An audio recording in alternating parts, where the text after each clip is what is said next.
You're listening to Forward Faster, bite-sized insights for entrepreneurs. Hi, I'm Holly Barrett. Thanks so much for joining us at Forward Faster podcast series. We're here at NextCorps today, which is awesome because sometimes we're doing these now by Skype. And I have the distinct pleasure of being with Sandy Sloane of Solutions by Sloane. And Sandy and I work together, but she has her own business and has been a founder of Solutions by Sloane for many years. And we're going to talk today a little bit about networking, which I find, and you'll tell us some secrets today, but I find networking to be very nerve-wracking sometimes. And when we talk to entrepreneurs, that probably pops up to be maybe the most nerve-wracking or uncomfortable situation that they have, and they need to get more comfortable with it because, as you know, you need to really forge some relationships to progress in your business. So, Sandy, talk a little bit about where does this uncomfortableness come from, and what are some of the tips that we can do to get over that fear and be more successful when we're meeting people? You know, it's interesting that you use the word fear, because fear, F-E-A-R, really stands for false expectations appearing real. And people really should look at it a little differently and say fear stands for face everything and rise. It's changing your mindset. And networking is really something that people are fearful of. They don't know what's going to happen in the big, bad unknown when they meet these strangers.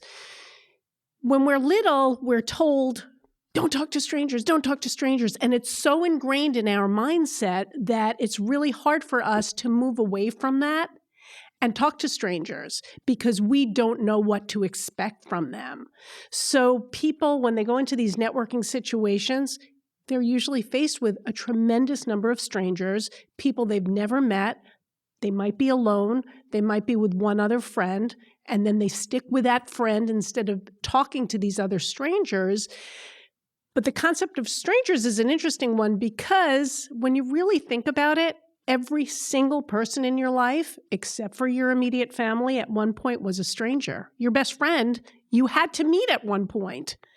You forged a relationship, maybe through something like networking, but at least through chatting and getting to know one another. And that's really what networking is about. Yeah, and it brings up a great point because I've never heard fear explained that way with the acronym there. But I was just even thinking when you said everybody in our life, geez, if I didn't, ask my husband out, I wouldn't be married today.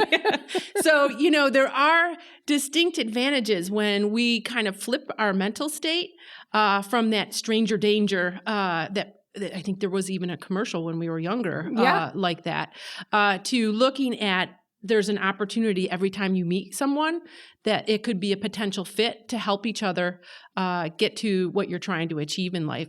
So when you're at an event in person, what are some of the tips that you can do, in a live event situation to help foster a little bit better around those introductions and just getting the conversation going? Again, you use a key word here, which is conversation. Conversation is talking between two or several people, and it's not always so easy to do. You have to practice making conversation. You have to practice making small talk, just like you have to practice networking. For networking itself, it's work.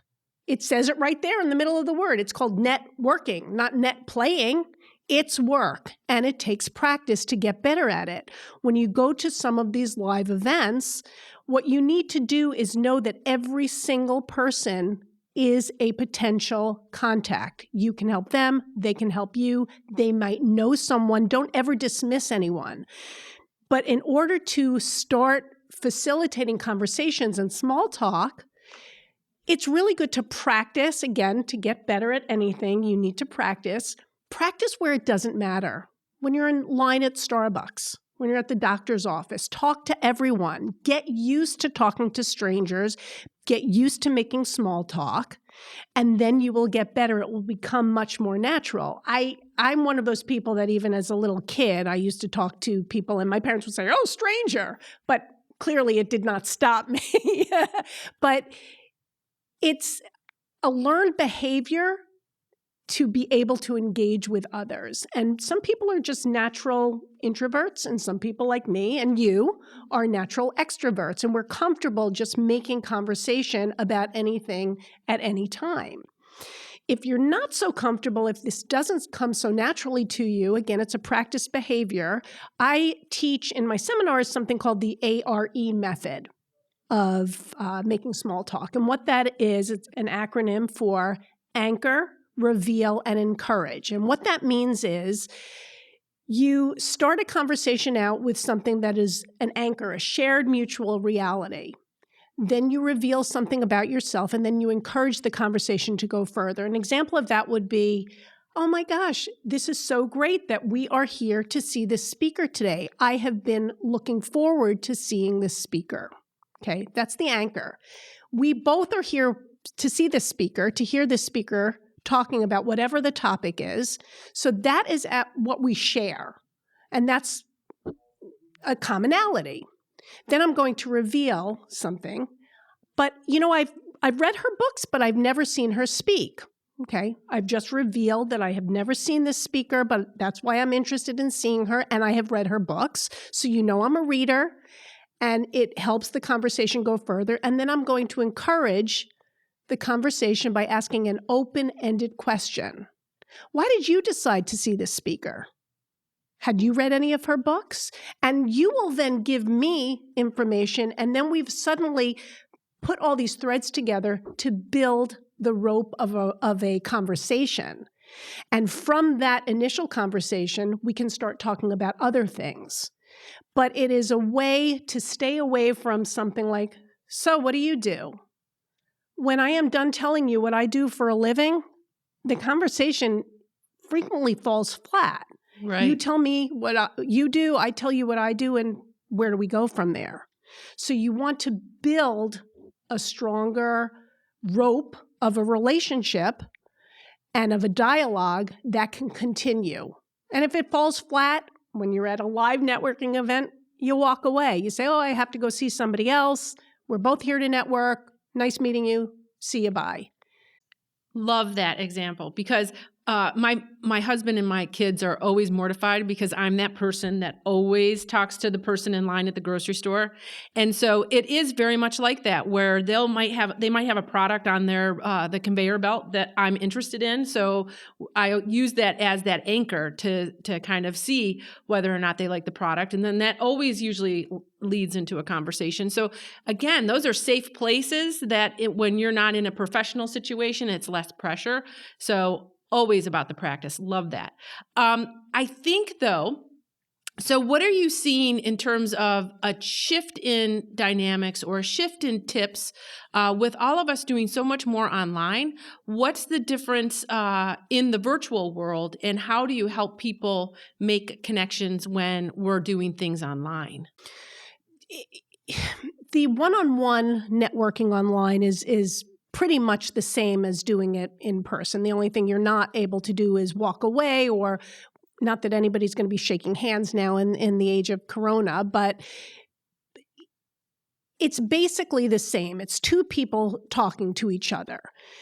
Where it gets dicey and a little different is when it is a group situation.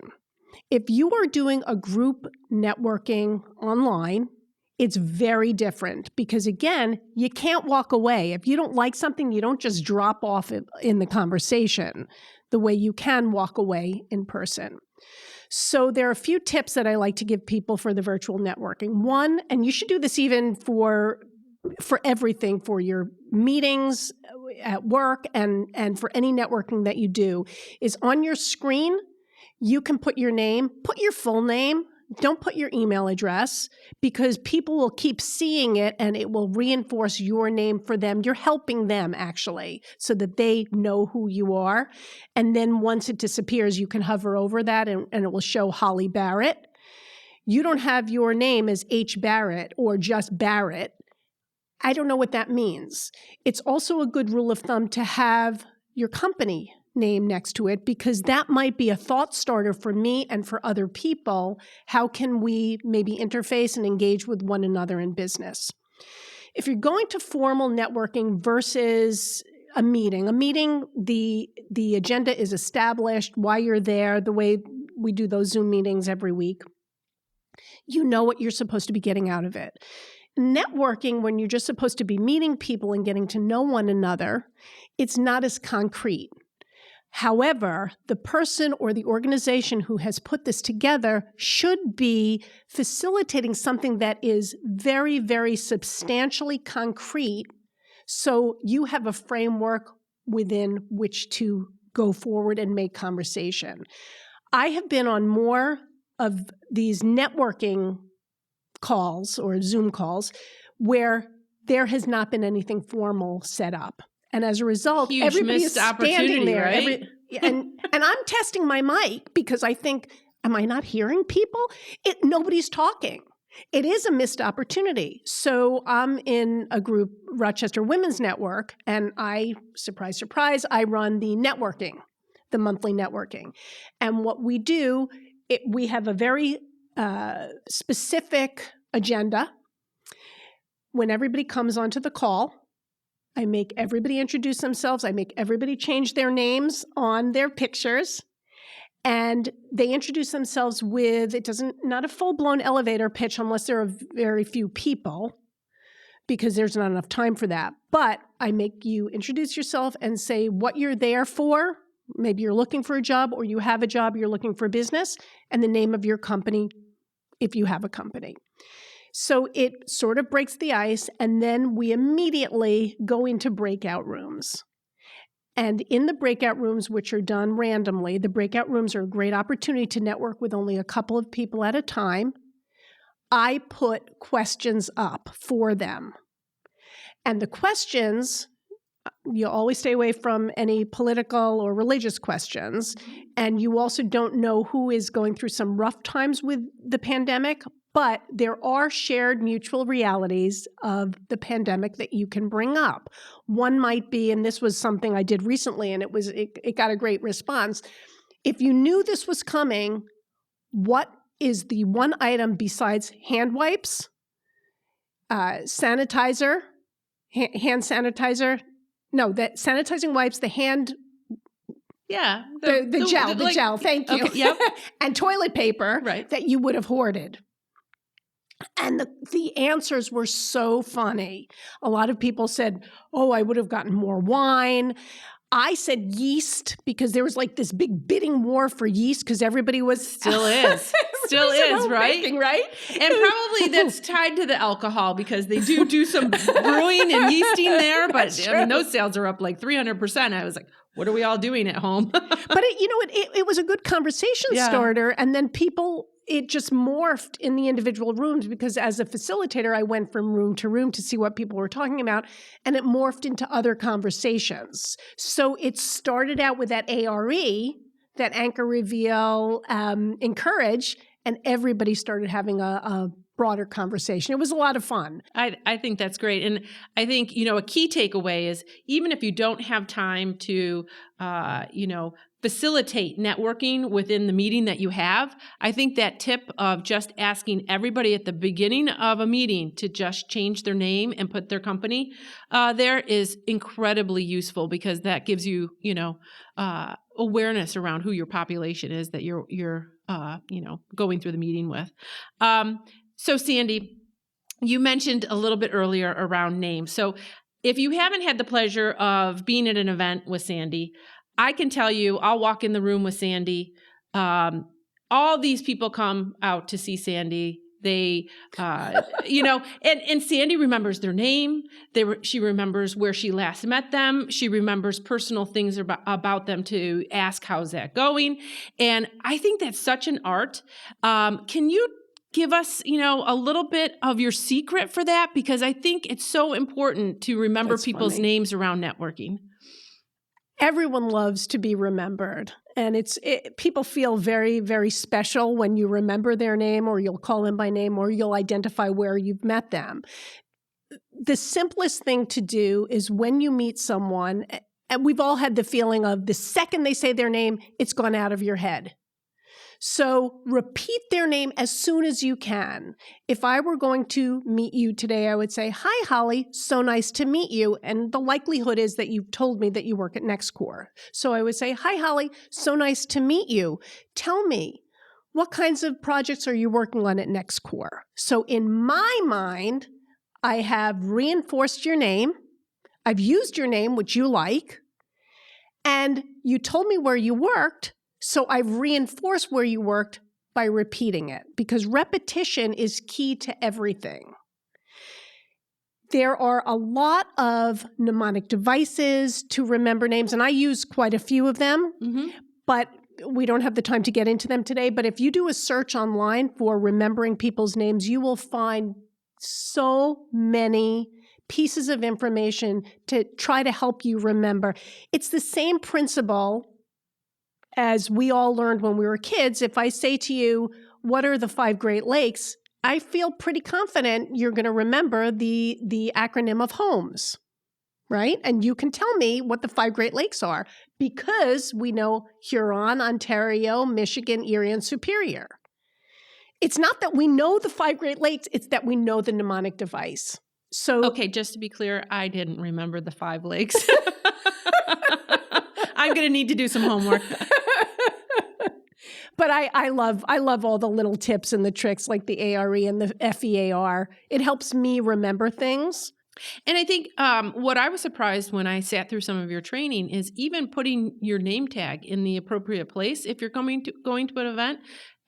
Talk a little bit about the orientation of that and why that's important. Well, if you have the name tag that is already pre-printed, it's a pretty safe bet that they're going to do it in a large enough font. But if you have to handwrite it, do it neatly, legibly, and large so people can see it. And you most want them to see your first name, so you can write Holly really large and then Barrett smaller, because people are not going to call you by both of your names. That's the first tip. The second tip is, because most people are righties, we put the name tag on the right-hand side, because when you go in to shake hands, even if you're a lefty, you still shake right-handed. Right. Your eye can just sort of casually glance down without appearing, they say, "Oh, I know you. And you're like, "Yeah, I don't know you." And then you sort of surreptitiously glance down a little bit. But if you have to look to their left side, it's really hard to do that, because it's very obvious and you don't want to show them that you have no clue who they are. Right. And I think what I do is, when there's like the name tag in the little plastic holder, I always put my business cards in there, because I don't remember the prior conversation if I'm going on to, 6, 10 different conversations. So what I like to do is have a little pen, and if they don't have a business card that they can hand me, I'll write their name down, and then I'll write some tips around what we talked about, and that gives me good fodder for when I want to email them and keep the connection going, or address them through LinkedIn to see if we can connect that way. That's actually another great tip about the business cards. We here at NextCorps got those card wallets, like I had for Solutions by Sloane, on the back of your phone, and people are, "Oh, I don't have a card with me." Well, you will always have your phone with you. 100% of the time, people are tethered to that phone.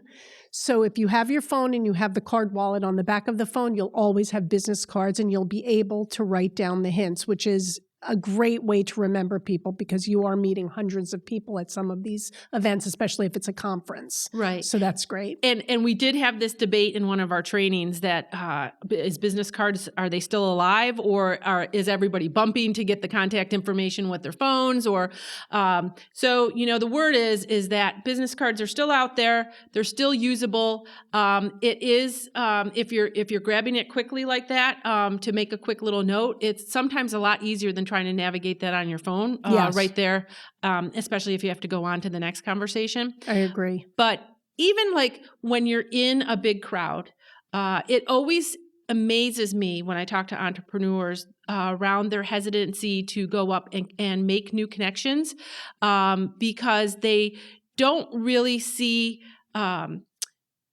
that it's comfortable to make an ask. So my ask is like, maybe we can have coffee to get to know each other a little bit more. Maybe we can potentially partner if we're manufacturing a product. Maybe perhaps they have people they know that are potential investors. And I always say, why don't you just come out and ask them? But they just don't feel comfortable putting somebody else out. So what type of advice do you have to help them feel a little bit better about that? This is one of my biggest takeaways at these networking events. I love hockey and I love Wayne Gretzky. And I always quote this because he says you miss 100% of the shots you don't take. You have nothing to lose by asking someone to connect. If you can call them for coffee, if they say no, you move on. Just like salespeople do. Salespeople's mantra, and they are getting rejected again and again and again, is every no brings you closer to a yes. You have nothing to lose by asking. You might find that somebody is a bit of a jerk, but generally speaking, people innately want to help others. They do because it makes them feel good. Yeah, they get that ego rush, right? They really do. Oh, you know who I am? And the good thing is if you ask them for a connection on LinkedIn, then you have access to their contacts. And LinkedIn is another great resource. It is a treasure trove of business connections. I am always shocked, and I have over 2,000 connections on LinkedIn. And I probably know almost all of them, actually. But I am always shocked to see how many mutual connections we have because people are connecting and connecting and connecting again. And it's a big chain. It's that rope I talked to you about with the relationship building. So LinkedIn is a great way, once you meet someone, I have my LinkedIn profile on my business card. So it makes it easier for people. There's also someone else named Sandy Sloane that is famous. That's a different Sandy Sloane that I don't want them to find that Sandy Sloane by mistake. That's for another podcast. Well, but it is so true around the 6 degrees of separation and Kevin Bacon. So I don't know if you know Sandy, but I did meet Kevin Bacon. Did you really? I don't have him in my LinkedIn. It was a casual. He was waiting for a limo next to the line That's that so I was funny. in. But it's so true that so many people, it is a small world. And so if you can't find the main connection that you want to get to, there's probably a high probability that there's somebody that they know and that you already know. Exactly. Right? And on LinkedIn specifically, just look for companies that you might want to work with or for, or writers that you like what they've written, and connect with them. Those more famous people usually will accept all of the connections because they are trying to grow their social profile. But if you're trying to connect with someone that you've met once and he or she might not know you, do not. The ultimate sin is to send that connection, I'd like to add you to my professional network. Do not use that canned thing. Take the 30 seconds or 15 seconds is more like it to craft a custom note. It makes the person feel better. And if you have somebody like me that you want to connect with, I do not accept connections from people that just say, I'd like to add you to my professional network. I'm sure you would. But why? Why should I accept that? You got to give me a compelling reason. I saw you speak. I read one of your books. And then my ego goes up. And I'm happy to have you as part of my network. And then you have access to the other 2,000 people in my network. Yeah, I think that's a great thing. I don't accept that either when people just do the canned written note. So that's a great tip there. So as an event planner and an instructor, trainer for corporate, you've worked with a lot of big brands. So I'm just curious, because you and I have talked a lot and you have some like hysterical stories, but what's the best story that you have of a connection that you made? There are so many. I'll go to one that happened here in Rochester. Moved here about 7 years ago, and I was not familiar with really anything here, the streets or getting anywhere, but I was invited to an event. It was a snowy night. I was invited to an event at Jiva. And I went to park my car, and I pulled out my credit card to feed the meter, and it didn't take credit cards. It only took quarters. I had no quarters. And I'm standing there in the snow, and it is snowing. It's like close to blizzard snowing. And this man who parked his car right in front of me, he came and he fed the meter, and he saw me standing there, and he said, are you okay? Do you need any help? And I said, I don't have quarters. I don't know what to do. Should I move my car? And he said, I have quarters. I got you. And I said, I don't even know you. And he said, you're wearing a dress. You're clearly going to the same event that I'm going to. Not that he was wearing a dress, but we were both dressed up. And he said, you're fine. And I said, oh, well, I'll find you and I'll pay you back. And he said, don't worry about it. It's $2. So I said, thank you so much. Give me your business card so I can pay you back. He said, you don't have to pay me back, but here's my business card. We said hello. We shook hands. And that was it. And I forgot to even look at the business card. The next day, when I'm going through the business cards that I got from that event, I see that he is as high of a C-suite level person here in Rochester as you can be. So I said, oh my gosh, I would love to get something, get their company to use me for training, something. So not only did I contact him to pay back the money, but I showed up at his office with $2 in quarters and homemade cookies, and it just so happened my brochure. So we hit it off, we started talking, and ultimately we became really good friends, and he referred me to 2 giant pieces of business because I think he liked my chutzpah, which is my nerve.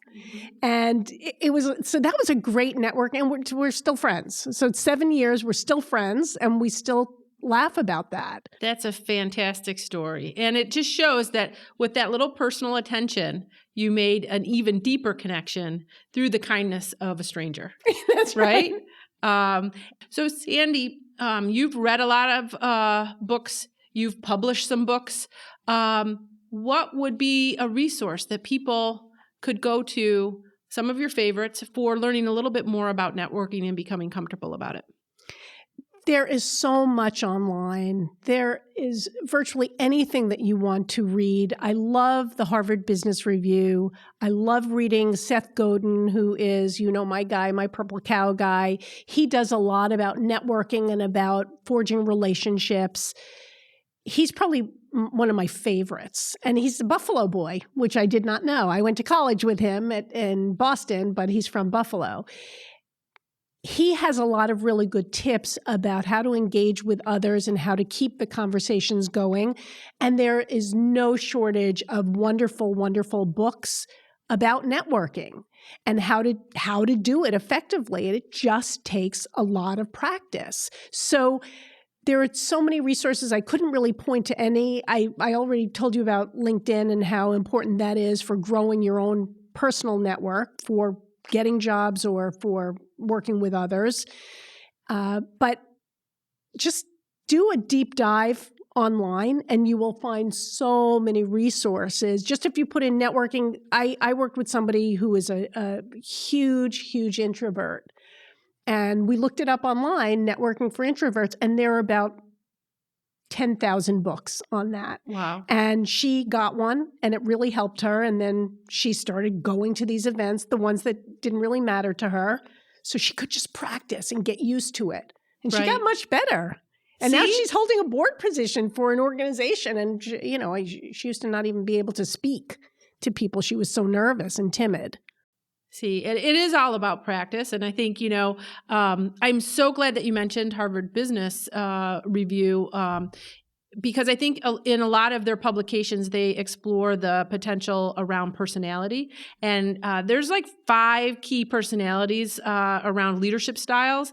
And even though that's not really for general networking, I think it gives you tips on how to identify somebody's personality really fast, of what type they are, and being able to orient your conversation to those things that are triggers for them. Some people are much more interested in data or case studies. Some people are more interested in just having fun and doing the small talk before any actual work. But I think all of those kinds of things can give you a great arsenal for putting it in your pocket and just feeling more comfortable. But let's talk about you for a couple of seconds. So we always end these podcasts by saying, fast forward a few years. What do you hope to see for Solutions by Sloane? And also, I didn't really describe you in the beginning because I understand that you have a secret tip for how to communicate your company very quickly when you're in networking situations. So kind of tackle both of those questions at one time if you can. Okay, thank you. Everybody is familiar, I hope everybody's familiar with what an elevator pitch is. And an elevator pitch is, if you don't know, it is a quick little synopsis of what you do or who you are or what you're about, that if you were stuck in an elevator with your ideal client or somebody you had always wanted to meet, and you had 30 seconds from floor 1 to floor 10, what would you say? So you should practice this elevator pitch, get to be really familiar with what you want to say, but also make it memorable. So you don't want to say, "Hi, I am Sandy Sloane. I am a financial planner. I will help your money grow. Call me." Okay, well, that's really boring. So what I say, since Solutions by Sloane, I say, "Hi, I'm Sandy Sloane. Solutions by Sloane is an agency, a full-service agency where we help you get noticed through using special events, public relations, and workforce training and development." And it's very important to be noticed because if people don't know you're out there, then how can they do business with you? Very simply, he who has a thing to sell and goes and whispers in a well is not as apt to make the dollars as he who stands on a hill and hollers. So start hollering and come to Solutions by Sloane and have your brand be known. Wow. So people sometimes will remember, because it's a little rhyme. I was in a networking group here in Rochester a few years ago, and every week we all had to do our elevator pitches. And when it was my turn, after about 3 weeks, people were saying the rhyme along with me, and I knew. It's memorable, right? And so I think that really sets you apart. So where do you want to take the business in the next few years? I love doing events, as you know. And for those that don't know, Sandy is the expert dream team behind the Luminate events that Thank you. are very big. And if you haven't seen them, you should check them out. But it's a lot of work. It is a lot of work. And thank you for working with me on it all.